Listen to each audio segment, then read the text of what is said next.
Feldman, Jacob. All right, so first of all, just tell us your name and where you're from. My name's Robert Feldman. I'm from Dallas, Texas. So, but tell me, when people would see your dad, what did they know about him? What did everybody know? And they went to He was, for the most part, held in high regard. Maybe from his. Your dad. Nobody's going to hear my question. So our dad. Okay, yeah, yeah. Our dad, Jacob. When people would see him, they would mostly hold him in high regard. He was well respected. He was a successful businessman who went to work for his dad out of college, and they had a good business, and then the Depression of '29 hit, and the banks took it over, and that sort of broke his dad's spirit. He went to New York to start a brokerage company to try and help keep things going along. And his dad, in 1930, somehow, I guess on a ship, went to Palestine. He was just so down and discouraged.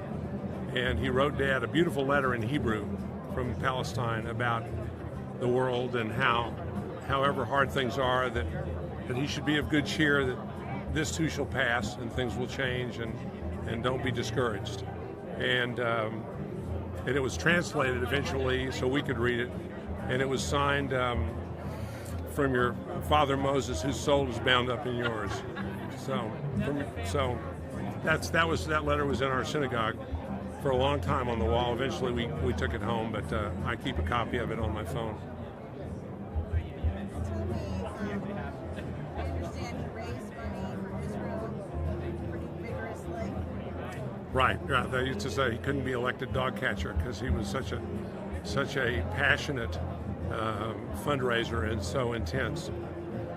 But no, he did work hard on raising money, and he had some loyal followers and trained a generation of people who are now either old or passed away, who became leaders in the Dallas Jewish community to raise money and support Israel.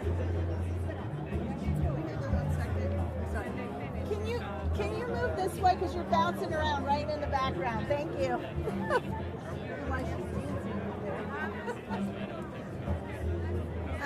So tell me a little bit of a story of some of the things that you did. Well,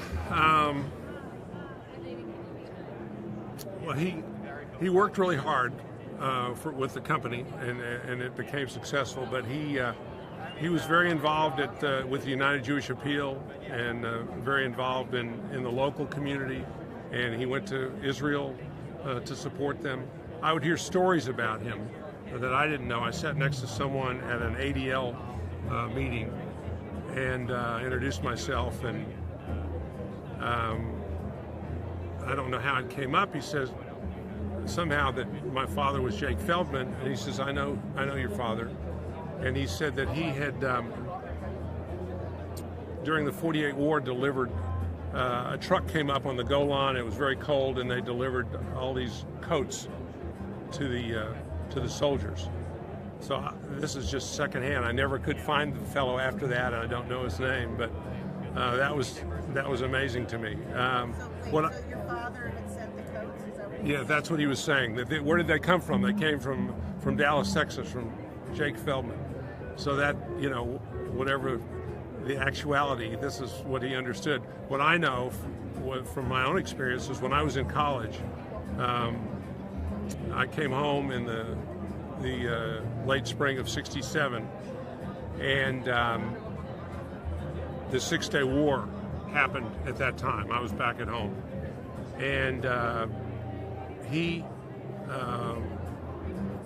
borrowed $500,000 from the bank. This is what I recall. At 19% interest, to send it immediately to Israel, because he wanted them to. They needed money to buy weapons or whatever they needed, and that always stayed with me. And at the time, I was going to get a car, and he says, "I don't think this is a good time for that. Let's just focus on this." So he was very passionate about it, and what he said to me was,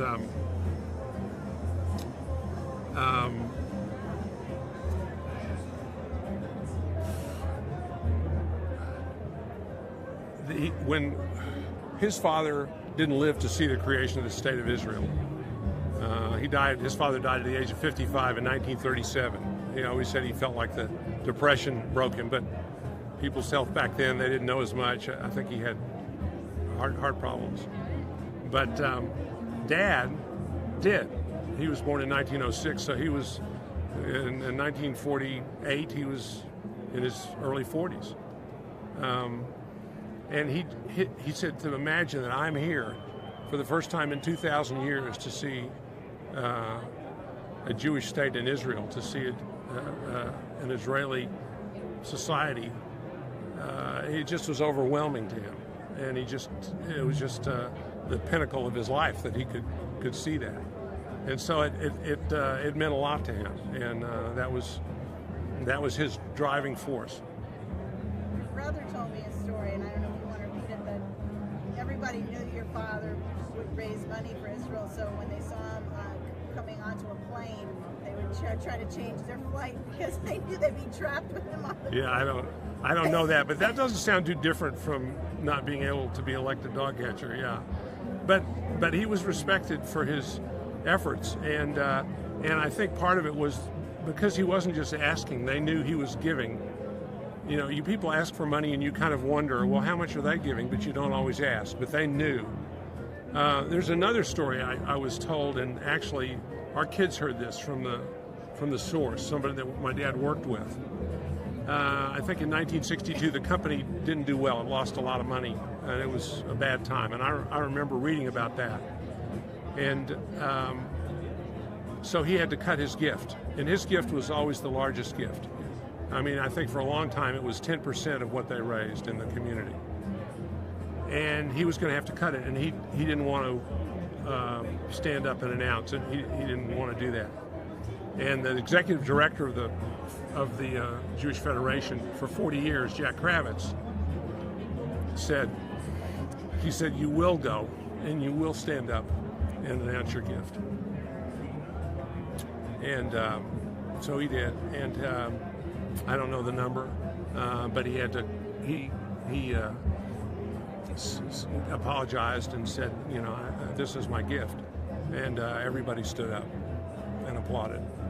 So that's what I wasn't there, but apparently that's what happened. So it just shows the depth of his feeling. Consistency matters. Consistency? Matters. Yeah. Regardless of the number. Right. That's right. No, they escaped from Russia. He was 6 weeks old when his father took his two older siblings and him out, and his mother on a ship for 30 days in steerage to get over to Ellis Island. So he was very young, but he certainly grew up knowing how tough it had been. So and how committed his father was a very learned, read the Talmud and the Gemara, and he studied even though he worked hard.